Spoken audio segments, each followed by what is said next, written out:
तालीम। वैसे तो बड़ा कहते हैं कि हम मदीने की रियासत बनाएंगे, मदीने की रियासत बनाएंगे। मदीने की रियासत में होमवर्क मिलता था, वो भी इतना, और वो भी रमजान के महीने में।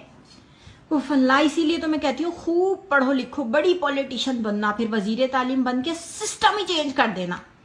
मम्मा, पॉलिटिशियन बनने के लिए कौन सा पढ़ना पड़ता है?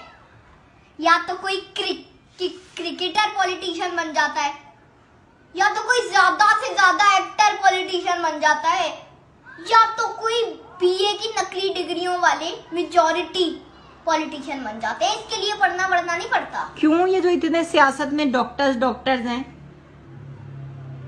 मम्मा, ये डॉक्टर्स भी कोई असली वो टीके वाले डॉक्टर्स नहीं है। इन्होंने यूनिवर्सिटी से एजाजी डिग्रियां ली होती हैं। मैं भी आपको एजाजी डिग्री ला के दूंगी। जी नहीं, मुझे एजाजी डिग्री नहीं चाहिए, मैं तुम्हें असल डॉक्टर बनाऊंगी। मम्मा, मैंने नहीं कोई डॉक्टर वॉक्टर बनना, मैं तो पॉलिटिशियन बनूंगी, पॉलिटिशियन। मम्मा, मेरे ना हर गली में पोस्टर्स लगे होंगे और लोग नारे लगा रहे होंगे, फतमा दे नारे बज्जणगे, फतमा दे नारे बज्जणगे।